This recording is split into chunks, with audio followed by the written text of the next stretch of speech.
Museus e arquivos são lugares de memória. Problematizar essa questão pode nos ajudar a compreender de que forma eles trazem significado ao espaço urbano. Da mesma forma, é fundamental pesquisar esses locais como partes constituintes do imaginário das cidades.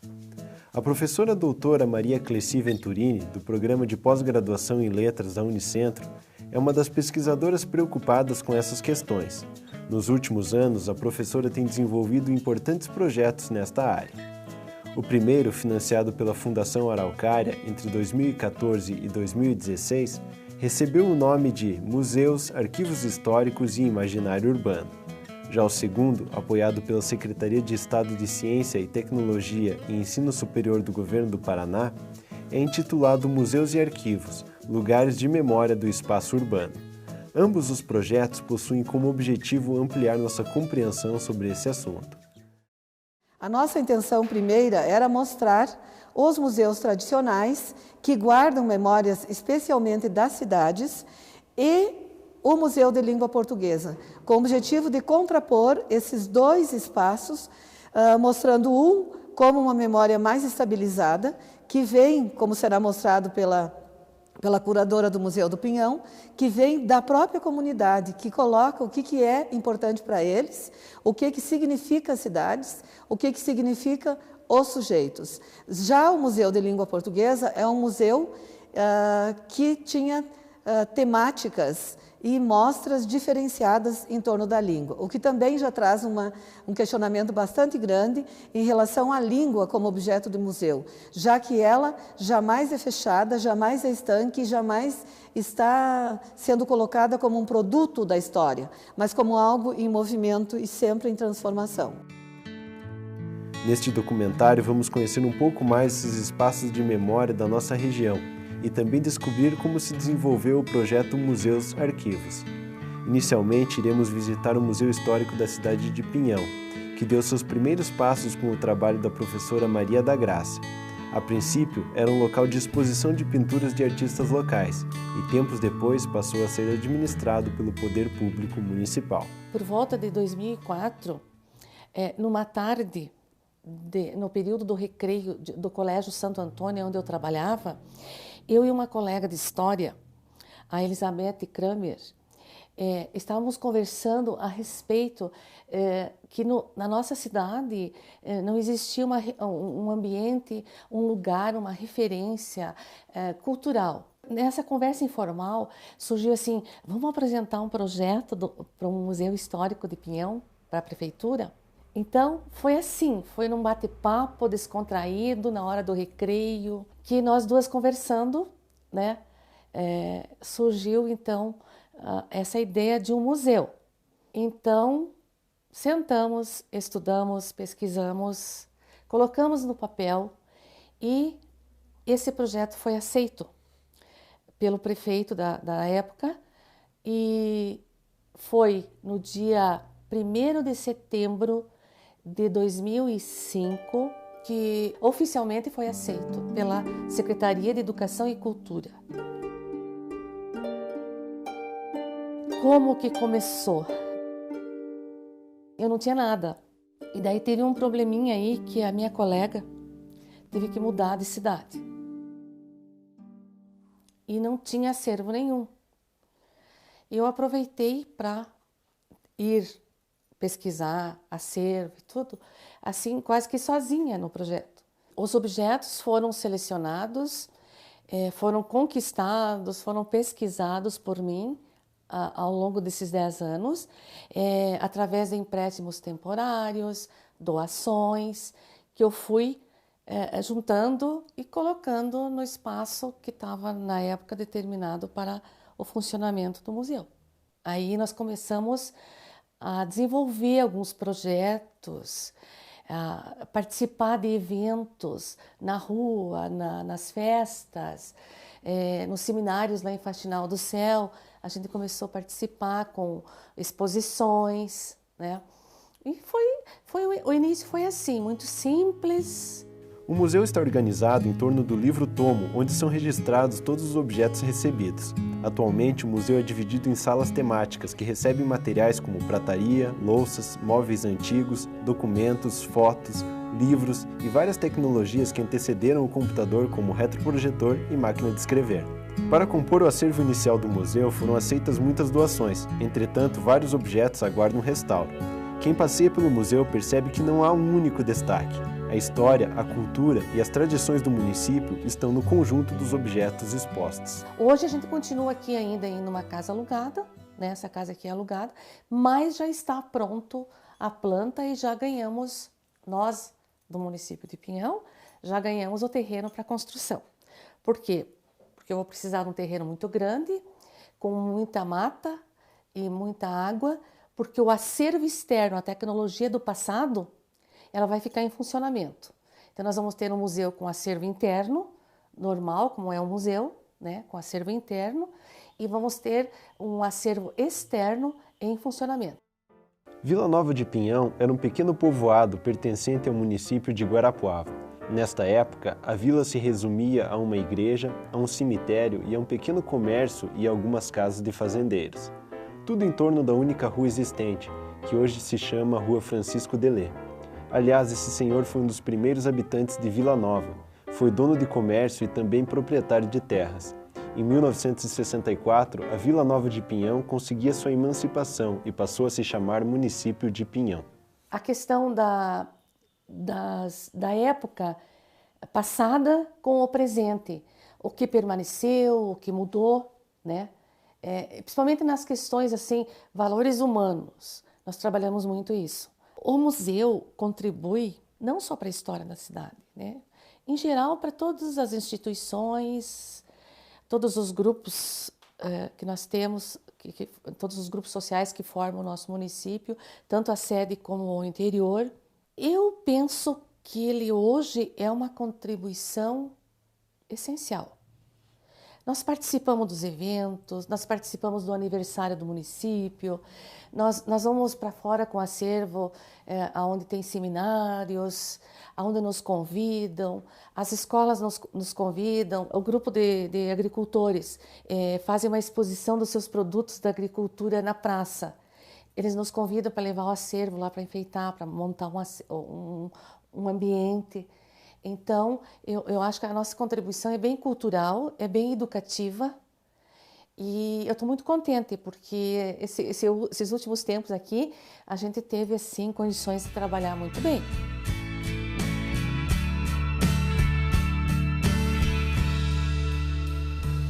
Dando continuidade, vamos visitar o Museu de Guarapuava, que tem relação com a história de Guarapuava, que teve início com a Catedral Nossa Senhora de Belém, que hoje é um ponto histórico e fica perto do museu, na área central. A Catedral mostra a característica das igrejas brasileiras e muito da semelhança dela com as igrejas de Portugal.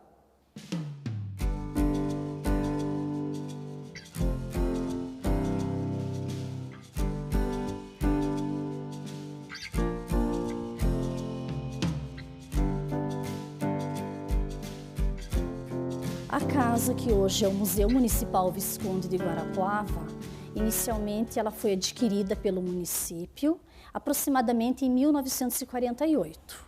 Mas daí, por algum tempo, ela ficou fechada até organizar e aproximadamente em 1954 iniciou como museu municipal e biblioteca também na época. Aí, a partir de 1956, ela ficou só tombada como museu. O Museu Municipal Visconde de Guarapuava é um museu histórico porque aqui nessa casa já está a história de vida do Visconde de Guarapuava, o Antônio de Sá Camargo, que morou aqui por 30 e poucos anos, e aqui já tem uma parte da sua história registrada. Todo o acervo do museu é composto por peças doadas que recebem um número e são registradas em um livro-tomo. Por questão de espaço, algumas peças não ficam expostas e são colocadas na reserva técnica do museu.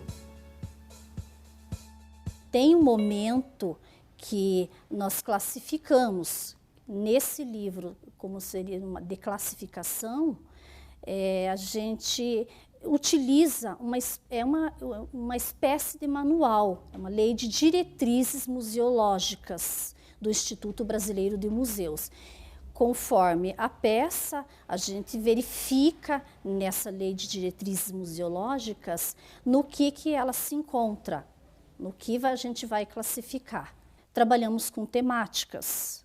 Conforme a data, o tema do mês, a gente faz uma exposição. Aí, nesse momento, é montada a exposição, pega o que tem armazenado na reserva técnica e a gente organiza uma exposição. Um exemplo, nós tivemos em agosto o mês do folclore. Então, nesse momento, a gente pega o que está, né, armazenado na reserva e monta uma exposição. Muitas vezes com aula expositiva para turmas ou grupos. E assim a gente vai fazendo, é uma maneira de fazer um rodízio, um revezamento do que a gente tem na reserva e faz esse trabalho então.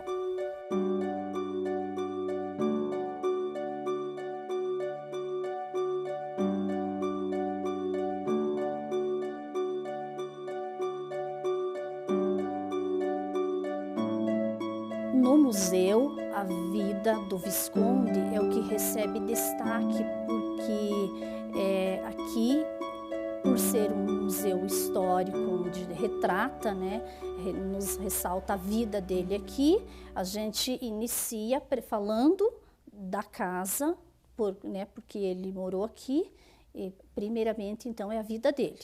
Depois, a questão do acervo, do tombamento, a casa em si, porque o museu ele é de taipa, é uma construção antiga, como outras casas da época, feita por mãos de escravos. Então, traz ainda toda uma técnica que lá atrás foi utilizada não só pela casa que foi o solar, considerada na época o solar do Visconde de Guarapuava, mas também a cultura afro.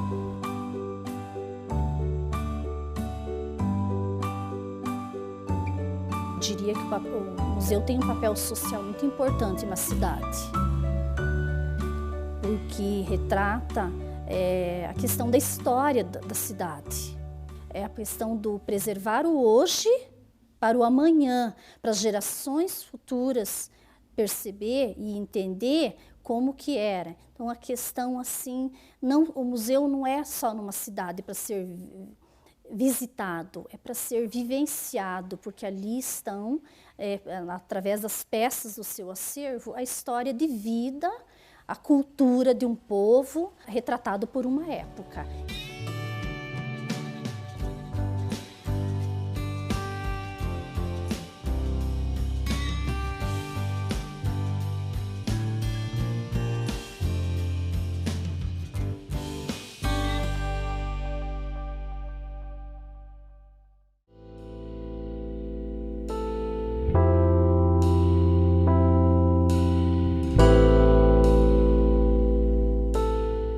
O Museu Histórico de Entre Rios possui algumas diferenças em relação aos museus mostrados anteriormente. A imigração do povo suábio ao Brasil é contada aqui de duas maneiras. Além dos objetos e documentos históricos, há também uma parte onde os visitantes podem interagir com a exposição. A comunidade de Entre Rios, ela sempre se preocupou na questão da preservação de todo o percurso que eles tiveram com relação à história e à tradição. Então, o primeiro museu ele foi fundado em 1971, quando Entre Rios completou 20 anos.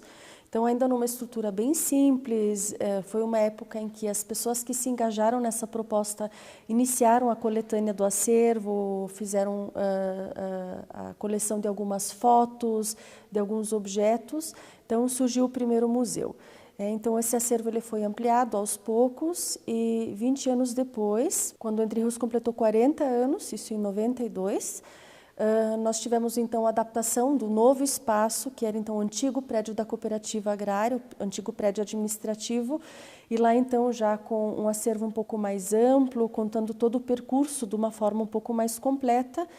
E então, quando o Entre Rios completou 60 anos, coincidentemente, nós então fundamos essa estrutura, esse museu, que é o que nós temos hoje, na verdade conservando todo o acervo que nós já tínhamos, ampliando um pouquinho a exposição, mas num formato, num layout com uma identidade um pouquinho mais moderna, para que ele também fosse um pouco mais atrativo para os jovens e para a comunidade mais contemporânea. Então, esse museu de hoje nós temos desde 2012. O museu, desde o início, ele teve uma preocupação de se organizar para que a história da imigração dos suábios do Danúbio no Brasil e no distrito de Entre Rios fosse compreendida.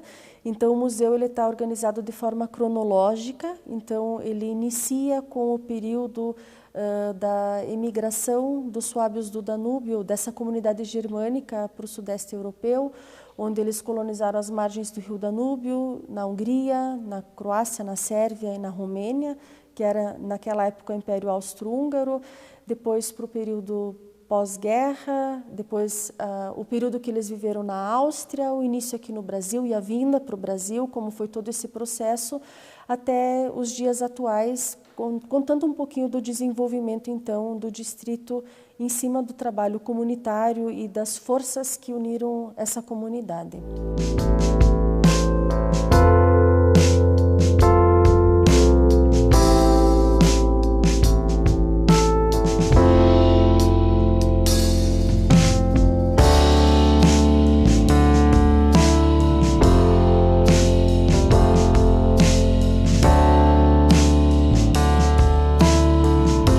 Contar toda essa história, então, nós temos na exposição do museu diversos documentos, objetos, trajes, todos originais, que foram trazidos, então, pelos pioneiros em 1951 aqui para o Brasil. Então, nós temos documentos bem antigos, fotos, vários objetos como louças, utensílios domésticos e de trabalho, até máquinas agrícolas nós temos originais ainda. Então, o acervo ele é composto por todo o material que conta de uma forma mais ilustrativa essa história da imigração aqui para o distrito.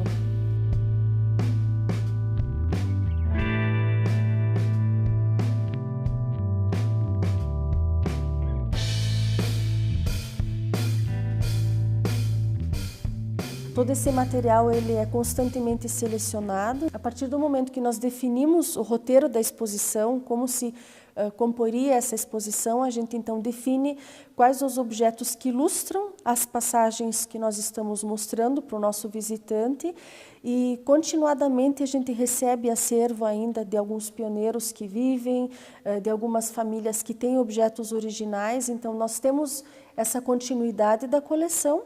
E em alguns momentos ou em alguns períodos a gente faz a substituição desse acervo para trocar o que está exposto, mas mantendo sempre essa cronologia que é a proposta da exposição do museu. Que hoje o distrito de Entre Rios e a comunidade ela é bem desenvolvida, mas nem sempre foi assim. Então, a ideia que nós tivemos com a exposição dessa forma e a ênfase que nós damos nas visitas é mostrar toda essa trajetória desse povo que teve que deixar a sua pátria sem escolha, isso não foi uma opção deles, e construiu um novo lar, e o Brasil então foi receptivo para recebê-los aqui no interior do Paraná. Então a gente dá ênfase assim, nesse desenvolvimento e o quanto que essa comunidade, em cima de alguns valores básicos, como a preservação da língua, a preservação da tradição, da cultura, e também da cultura da agricultura, como eles conseguiram prosperar, assim, tendo como base o trabalho comunitário e os princípios do cooperativismo. O museu contribui paralelamente para a conservação da história, porque hoje o distrito ele é desenvolvido, ele tem indústrias, ele gera empregos. Então, de certa forma, o museu ele contribui contando a origem de toda essa comunidade que faz parte do município de Guarapuava. Assim como o museu contribui para a preservação da história do distrito e contribui para a preservação da história de Guarapuava, nós também contamos com esse espaço para homenagear essa trajetória que os nossos pioneiros tiveram. Então, nós sentimos orgulho de poder presentear essas pessoas e que elas possam vir para cá e perceber assim, a construção que eles tiveram e o quanto que a gente valoriza isso ainda hoje em dia, né? O espaço museal como um todo, ele promove essa inclusão ou essa melhoria na percepção das pessoas com relação à história, quando se trata de um museu histórico. Então, a gente proporciona para os nossos visitantes esse mergulho no passado para uma melhoria da compreensão do presente.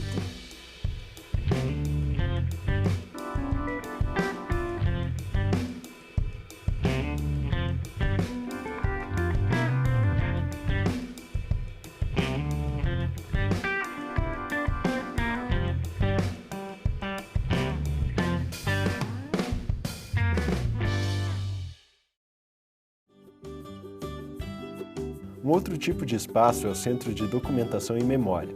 O CEDOC, que está localizado dentro do campus Santa Cruz da Unicentro, guarda não apenas documentos referentes à universidade, como a jornada acadêmica da professora Júlia de Santa Maria, mas também disponibiliza para pesquisa documentos que dizem respeito à fundação da própria cidade de Guarapuava. O arquivo histórico, ele tem origem em 1972, quando era FAFIG, né? Quando não éramos universidade ainda.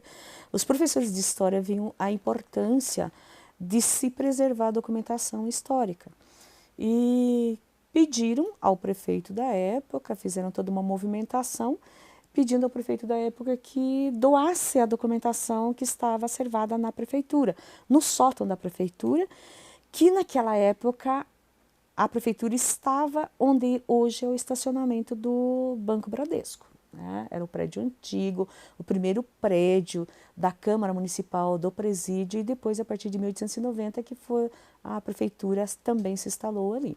Então, os professores pediram essa documentação, e em 1978 o prefeito cedeu toda essa documentação para nós, né, para a FAFIG. E de lá para cá, o arquivo foi assim uma luta dos professores de história com todos os nossos prefeitos para se criar o Arquivo Histórico Municipal. Em 1989, nós tivemos a criação do Arquivo Histórico Municipal. A função do Arquivo Histórico, nós temos documentação daqui, o nosso primeiro documento é de 1818, uma carta de Sesmaria. Então, nós temos documentos de 1831, que são correspondências da Câmara Municipal.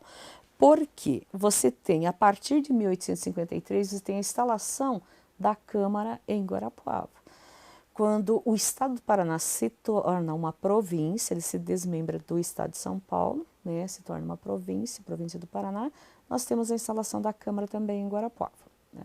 Eles são separados, né, eles têm o seu catálogo próprio e tal. Os processos crimes também eles têm o seu catálogo próprio, têm a metodologia própria de catalogar essa documentação e de arquivar aqui dentro. Veja, nós temos essas caixas brancas aqui, próprias para a documentação, né, toda higienizada, com proteção, tudo, né, para guardar esse documento, é conservar essa documentação.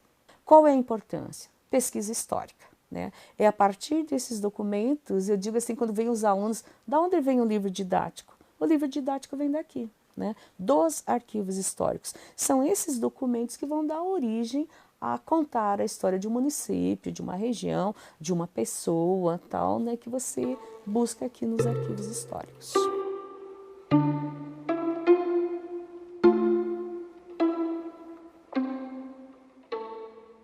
Veja, a história, nós dizemos assim, nem tudo é histórico, nem tudo é uma fonte histórica. É aquele documento que você volta um olhar para aquele documento e começa a fazer questionamento em cima daquele documento, né? E vai tentar responder em cima daquilo que você encontrou, né? Ele se torna um documento histórico, né? Desde que se volte a olhar para ele. O arquivo histórico, nós temos aqui, então, os documentos da Câmara Municipal de 1831 até 1980. Aí nós temos também documentos da Prefeitura, são correspondências emitidas, expedidas, correspondências particulares que fazem parte desse fundo. Tem toda a documentação da educação, né, das escolas municipais nesse fundo. Daí nós temos o Fundo do Judiciário, né, que é o nosso segundo acervo, segundo fundo documental que nós recebemos, que são os processos crimes. São em torno de 9.000 processos crimes, que já deu várias pesquisas, mestrado, doutorado. Aí nós temos a primeira vara civil, que é de 1846, que se instala em Guarapuava.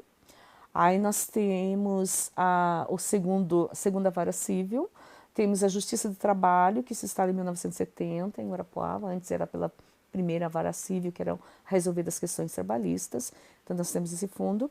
Aí nós temos acervos particulares, que é do Eurico Branco Ribeiro, uma série de documentos dele, médico guarapuavano, que fez toda a sua vida em São Paulo, né? Hoje ele dá nome à nossa Casa da Cultura, então nós recebemos também acervos particulares.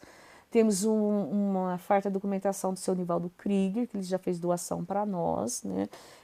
Desde 1954, quando ele foi vereador em Guarapuava, daí as legislaturas de deputado estadual, federal, prefeito, senador, então ele deu toda essa documentação para nós. Temos a professora Julita, também que fez a doação da documentação dela, né? Nós contamos hoje também com o acervo da mulher japonesa. As mulheres japonesas tinham uma associação, maravilhoso documento, né? Documento aula, documento didático de alfabetização em japonês. Essa documentação estava jogada fora, a gente conseguiu ganhar, né? E está aí já disponível para pesquisa. Temos a documentação da Soroptimista, também mulheres, né? Que tem o Clube Soroptimista. Temos jornais, né? Todos os jornais de Guarapuava, que foram publicados em vários períodos, algumas coleções completas, outras não.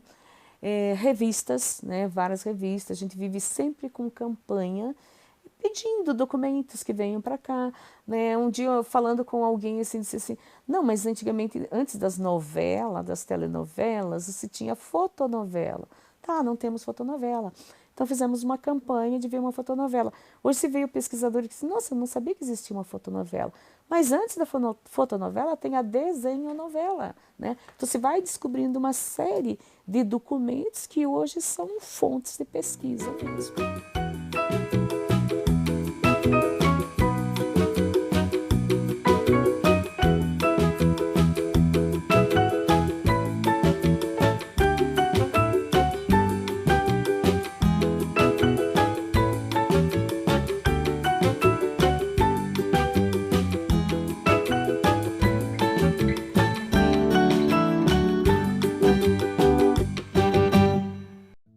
O projeto Museus e Arquivos, Lugares de Memória do Espaço Urbano, teve como público-alvo, durante sua execução, alunos de 2 colégios, Colégio Decisão Júnior, em Pinhão, e Colégio Estadual Manuel Ribas, em Guarapuava. No Pinhão, entre outras atividades, foi desenvolvido um trabalho em torno dos pontos turísticos, focalizando, portanto, a área urbana e o lugar do sujeito nesse espaço. Em Guarapuava, por sua vez, uma das atividades de destaque foi a oficina sobre a história da escrita, que envolveu questões sobre a memória e também sobre o arquivo. Eu pesquisei sobre a história da escola e eu descobri que a escola foi criada em 2006, em março de 2006. Foi um grupo de pais que não estavam satisfeitos com as escolas aqui da cidade e procuraram saber se o dono da escola de Guarapuava tinha interesse em trazer uma unidade para cá. A escola de Guarapuava faliu e o dono teve interesse e trouxe ela para cá. Participei do projeto Museus e Arquivos e fiquei responsável por pesquisar o Colégio Procópio Ferreira Caldas. A primeira escola foi denominada Vila Nova de Pinhão e depois ela passou a ser chamada Grupo Escolar Procópio Ferreira Caldas. Depois, com uma lei lá que se tornou, eles passaram a chamar Colégio Procópio Ferreira Caldas. O nosso tema é a Pedra Régia, que foi colocada por Dom Pedro para delimitar as terras entre 6 famílias. O primeiro marco erigido no Pinhão foi chamado de Marco Régio. Ele foi colocado para dividir a terra de 6 famílias e a importância dele é para saber também das famílias, é para saber qual foram as que ajudaram mais no desenvolvimento da cidade. Esse projeto, ele teve várias coisas assim que me perguntaram, como resgatar alguns fatos da minha família e parentes que eu não sabia. Até teve um livro que eu trouxe em alguns encontros que eu pude perceber quem foi a minha família e de onde que ele veio. A gente sabia mais sobre a cidade da gente, sobre os pontos históricos. Né? E algumas histórias que eu e ele, quando a gente foi pesquisar, a gente não conheceu como algumas epidemias de insetos, leis estranhas e muitas outras coisas. Ajuda a gente a aprender um pouco mais sobre a história da cidade. E a parte que eu mais achei legal, além dessa, foi a parte da árvore genealógica. A gente conheceu um tanto nosso e um tanto das outras pessoas que estão ao nosso lado. Que nem o Gustavo, eu conheço só duas, três pessoas da família dele.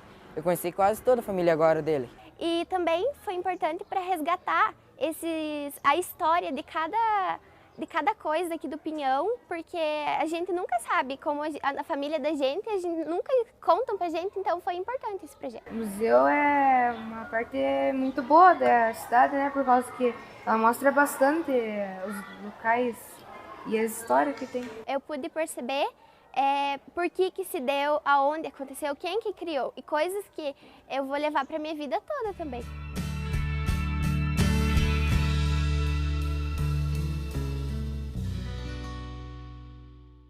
Nosso maior desejo é que este projeto tenha contribuído com as escolas para que as crianças tenham essa visão crítica da história dos museus e de suas cidades, vendo que as cidades, por menores que sejam e por mais que pareçam não ter uma memória muito significativa, elas têm uma história que muitas vezes não está nem no museu.